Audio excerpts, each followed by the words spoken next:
I tried to talk briefly on the subject of systems in relationship to what I previously spoke on about empires, civilizations, the idea of our systems, the ancient world, have been built on structures, on ideas and mathematical knowledge. Some people might say came from the gods, and then the early empires that built the ziggurat structures, the pyramid structures, they did have there was a lot of unanswered questions as to how they built those structures. I've tried to mention also about the history, the Old Testament and the ancient history, how that parallels into the early civilizations that we may have heard of, Phoenicians and Greeks, Romans. Traditionally, throughout history, we've had a pantheistic religious structure that some people might call superstitious, right up to the Druidic periods, the in this country, and the Romans. They all had their gods, and a lot of all these, even our thanks to the Pope, the calendar that we live under is based on a Germanic, Nordic version of the Babylonian gods. Again, I don't know how that's got to do with being the vicar of God. I don't know how the vicar of Christ is helped. How is his kingdom helped by creating a calendar that is based on all these gods and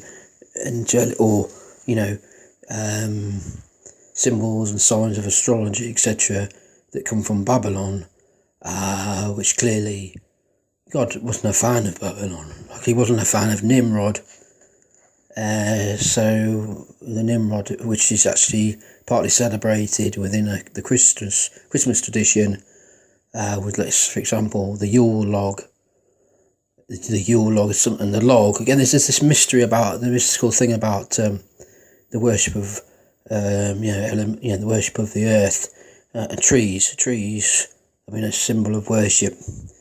But the idea that somehow the Yule log, the spirit to do with the pagan spirit to do with sometimes called the Green Man, and some people have said that it's Nimrod, the spirit of Nimrod, which is to do with the tradition of the Yule log.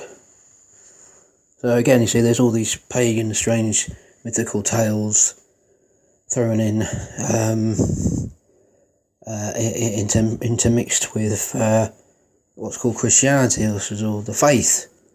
And so there we go. So I'm just pointing these things out, which I've already kind of generalised on the subject. To me, I'm trying to put like two roads going in one direction. One direction is for those people who say they follow Christ. The other road is on the same, pointing the same direction, going the other way, going the right way, is the same direction as the Christians, supposedly. But it's just normal people of the planet Earth who care, that have truth, a desire for truth, they have morals, they have crimes, they care about their families and community and future, whatever, to a lesser or greater degree. So that's why I've mentioned all these Bible things. It's for one group and also for the rest. But I'm not trying to be preachy. I'm just trying to lift the veil and bring all these elements and knowledge and things which people may know about already.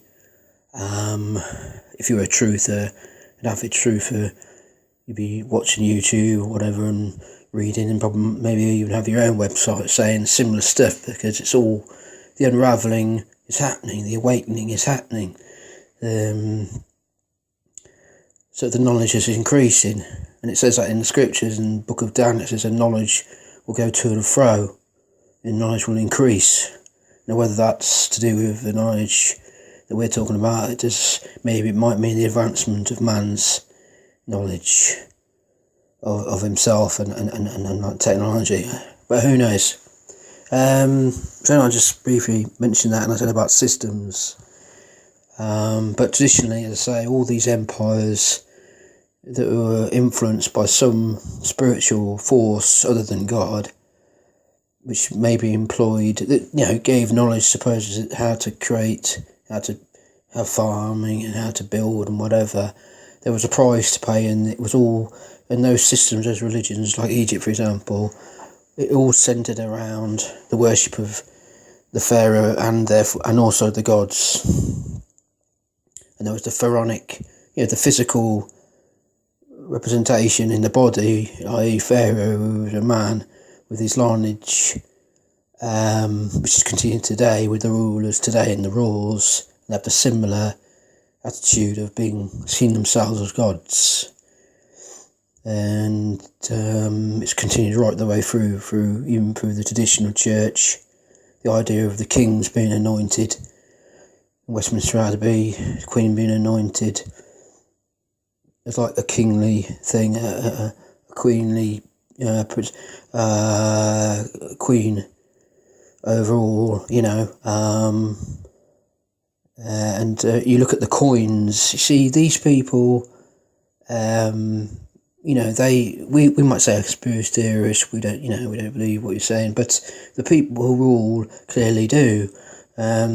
Say they often put things that either they're planning to do or that they are into or have done, or that's mystical, or some of their belief systems they actually put in front of us in everyday items, and we don't see that it's in front of us. I'll give you an example, like the coins. Our coins, if you look at the coins, which coin we have, Barity, we have Britannia, the woman with the shield, and which all goes back again to the same Greek, Roman, Byzantium, I think it is as well, pantheon idea. The woman Barity was also the queen, of the goddess of the waters, the waves. So there's a link, their understanding about the foundation of Britain. Britain also waves, Britannia also waves, etc. That we were our greatest time period, one of the greatest times of Britain was in Queen Elizabeth first, after she defeated the Spanish Armada, and then there was supposedly the Golden Age.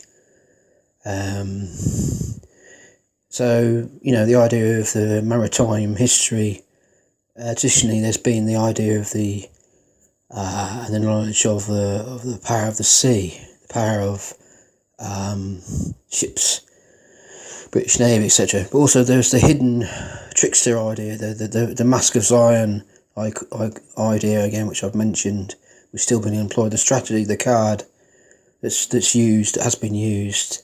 The idea of the pirate. Apparently some of the Navy were also the pirates. So they had the pirates. There were pirate ships. There was the East Indian Company that again was involved with slavery.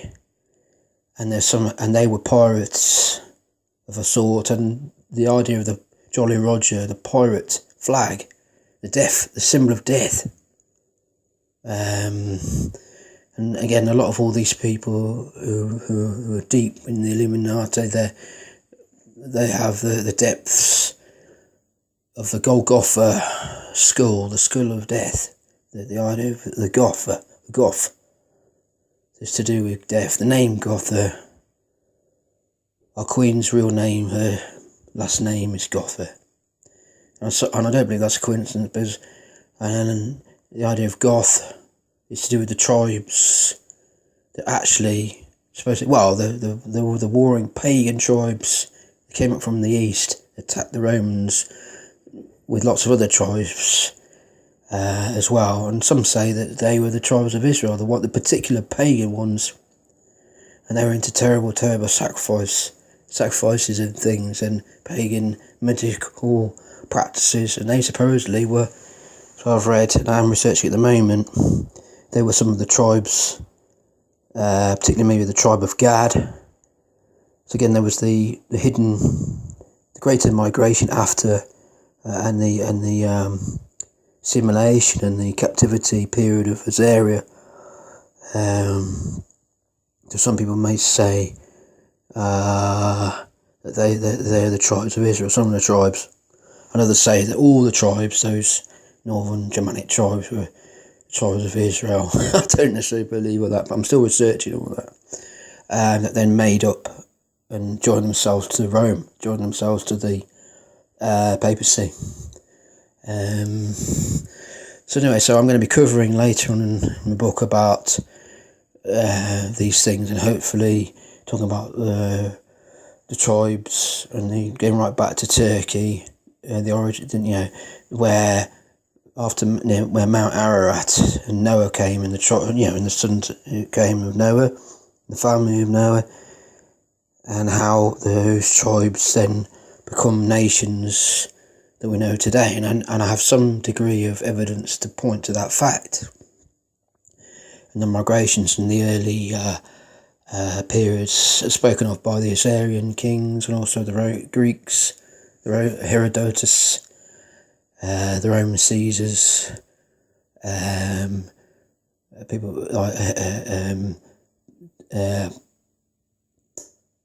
Flavius Josephus, and other writers, people that have learned, who wrote down stuff, and they observed and they tried to find out who's who. Those tribes, those Scythians, those Sumerians, which again is a generalised term, like the Celts, and the Germanic tribes, generalised names, but in fact there were tribes within those names, those groups, and there are lots of them. But anyway, I digress. But I was just saying that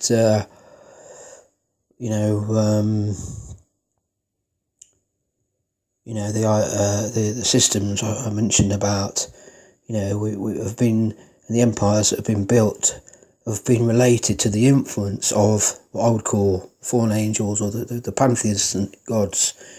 So the whole idea of our civilization and everything, there's the foundation to where we are now, where it's been echoed in and has been continued through the rulers, and the bankers, in place names and in monuments. One of the things that makes me originally one of the things that made me question about things is what the idea of having monoliths, Egyptian monoliths, which represents Osiris, the penis, the phallus, which was another thing to do with paganism, the phallus, the worship of the phallus, the symbols that actually make up the star. I mentioned the star is actually two triangles, which is the main Masonic Freemasonry symbol. One represents the sun, one represents the moon, one is the female genitalia, the other is the male genitalia. Put those together and you have the star, a six-pointed star, which is Israel, the Israel, state of Israel. So we have the link there with Saturn, worship of Saturn, and that flag was created from a red flag by the Rothschild family, who helped create the nation of Israel, and they changed it and turned it into blue from red, and it was from their shield, which is on their coat of arms. So the Rothschild empire of the Zionists, Jewish bankers, some say Edomite bankers. I'll discuss about the Edomites later. The bloodline of Cain, it's another interwoven thing. So anyway, so I'll just say that's getting a bit deep now, linking into the background of the empire of the ruling elite, and I'm talking about the top of the pyramid, going right up to the top. To those who we don't know about, and then to some actual grand place of knowledge of actual one-to-one, I believe, fellowship with Lucifer himself, which is somehow, I think something like that's happening with the very, very, very, very top people. But anyway, so we're seeing that religion. So that's in a sense they've practiced that ancient religion in the past, even though they've claimed to have been members of the church hierarchies. Because again, it's hidden, inscribed inside even our own churches, as there are Masonic and symbols and things that are clearly not, really to do with the faith.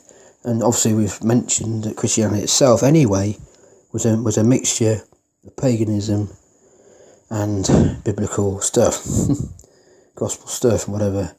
So that clearly has been an agenda all along, all this period, where, and again, the idea of the two sides. So there's probably even two sides within the hierarchy. Sometimes they're warring against each other. There's a school of thought within the idea about Freemasonry and one of the first levels of Freemasonry, which talks about, it's called the widow's son, the architect and the widow's son. The story of the widow's son, which is all to do with the architect of the original Solomonic temple. His name was Hiram Abiff,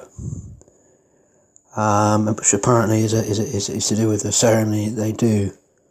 And the only reason why I was reading up about that was because I wanted to know more about the identity of Hiram Abiff and the link between the Phoenicians and the Israelites, which clearly there was. And there was actually two Hirams, sometimes spelled Ahiram. There was the king of Tyre, whose name was Hiram, and then his either son or his hired servant was who created he was a craftsman, inspired. And according to the true biblical account, he wasn't a pagan Baal worshipper. He created the temple of God as inspired to really honour God. But the traditional version of Freemasons is that he was that he died. He supposedly was attacked by these other two servants or whatever, the fellow Masons, and he died. But he supposedly was like the original man of the temple, to do with the origin, creation, and he physically built it. And in some senses, they see him, Hiram Abiff, as the sun god,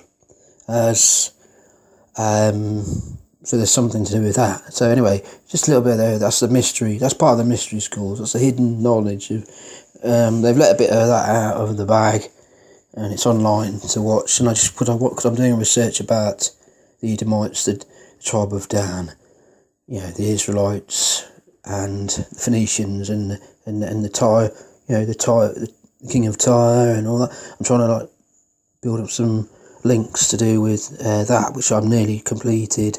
Finding the overlap, the Phoenicians. Who were they? Well, they were called Phoenicians by the Greeks.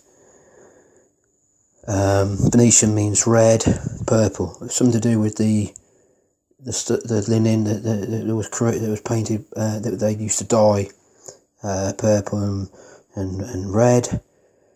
But they were the Canaanites.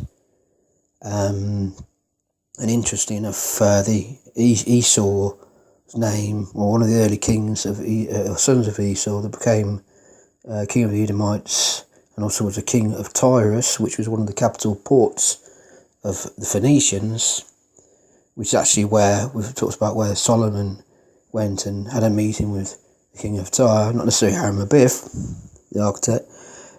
They were Canaanite. They were one of the kings of, this is the thing what I'm trying to work out, was the king of Tyre, one of the kings of Tyre, also Esau's direct descendant as well. Because there was a guy called King Eithras, which is a Greek sounding name, but it means King Red. So we've got this thing about there's a thread here about the red movement. We've got communistic red, we've got symbols of stars, 5-pointed stars, 6-pointed stars. The idea that the Rothschilds, the name Rothschild, which was changed from Bayer, they were French Germanic rich people in Germany, Frankfurt, Germany. They were called Bayer, which is where we get the Bayer tapestry from. I'm sure it's the same family. It has to do with the Normandy invasion, the Normans. in the Bay of Tapestry. I'm sure everybody has seen that, heard of that. And they changed their name to Rothschild, which means red shield. So it's the idea of the red. And red has always been synonymous with Lucifer, or the Red King, devil being red. There's that traditional picture of the devil with the horns, a bit like the bull deity, and red, colour red. So anyway, so researching some of those overlaps, I'm still doing that, so I hope to do a proper report on that. So these sort of, again, when I speak, sort of overlapping ideas, I know they apologise if they sound like they're going off on a tangent a bit, but some of these sort of ideas and metaphors, they do make sense, and that's how I think, actually. So I'm just saying that, but I'm trying to bring up historical, probably factual stuff as well as, you know, I'm trying to sort of converse successfully with the common man, you know, whoever is listening will listen, and maybe reading the edited version of this, you know, I'm getting it properly written out properly, with you know, proper headings and everything. But I'm doing it sort of conversationally, so just bear with me. But I'm hoping you're enjoying this and you're getting to grips now with some of these routes down the rabbit hole, and to see the interconnecting portholes, the holes at the bottom of the base of one of the rabbit holes. All we've got to do is push a little further, and suddenly we're through into another corridor, and we can see the network that's been hidden. So I was saying about systems, hopefully I've explained enough about that, generalised about that. I'm hoping to go into depth into each particular subject and give some historical facts on each subject a bit later on. But I wanted to just explore a bit the idea of mixtures, and the idea of why is it important, why does it matter, the whole idea of mixtures. Well, from God's point of view, Christians' true point of view, if they're true, the idea is that we're meant to be true. You've got to be true to yourself. Truth is parallel with what works, whether you're a Christian or not. If you just believe in cause and effect or your own spirituality, there's the forces, the laws of the universe that work, and those that don't. You know, you may not understand that. You might be a total brute beast, and anything else in between. And you may not even have begun to think about your own life at all. So there we are. But hopefully something is starting to tingle, and you may want to throw the book away, and you probably won't even bought this book anyway, etc. And you might want to pause it and switch it off in the middle of the YouTube. But the idea that you know, only truth and facts and things to do with life, enhancement, positivity. Some spiritual people, New Agey type spiritual people, might talk about energies, you know, connections, and you know, walking in peace, feeling, you know, like, you know, karma, making the right choices. And I admire people who think like that as well, because they're not like us and them, you know, hardline Christian, hardline unbeliever, you know, hardline atheist. No, we don't talk to them. No, we're all, like or not, we're all walking on this journey here, and hopefully we are trying to, or some of us are waking up to it, like the Matrix movie. It's not very nice to face the realities, but you know, we are having to face the realities, like the Matrix movie, taking the pill and swallowing is it the red pill or the blue pill from the movie, and then coming out through through all the crap, and then suddenly you find yourself with the comrades or group of folk who are from Zion. So the whole idea of Zion itself, I think, is a twisted version. The whole idea of Zion should be, it was the hill of the Lord, or the mountain of God, it could be another name for Kingdom of Heaven. So it could just mean Utopia or the peak, or some kind of how everything's working together, everything's harmonious, we're all working together. There's some continuity.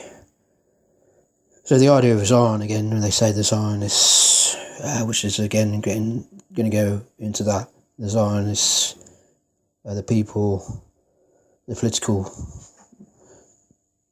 mind that is behind all of this. And again, it all goes right back to the battle, and there are many layers. We're getting up to the castle walls, and many walls that we have to penetrate, because it's all about the proxies. It's all about the masks, the throwing off one mask for another mask, and one identity for another identity, to throw us off what is the truth, what is knowledge, what is the fact, what's really going on. And obviously, all the things that are going on in this world are all a result of that whole network of that mind, that higher hive mind, the beehive, which is another symbol of Freemasonry. The beehive, the idea of the bees, which goes back to Egypt. It's a raw symbol. The idea of the queen and the minions, the bees, the drones, and the minions. It's similar to the pyramid structure. The idea of the pyramid. Those who have and those who do not, or the 1%.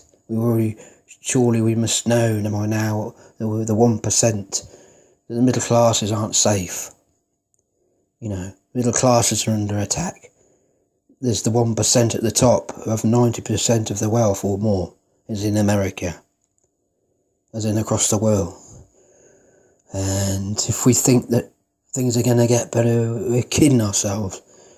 Because the deconstructionist mindset, deconstructionist phase is in full effect. And they're winding down, but they're doing it in this indirect, multimedia bombarded distraction strategy. And they're using this subject of terror, to further try to take our rights, or make us even more analysed or focused on, whatever, when really it's just them.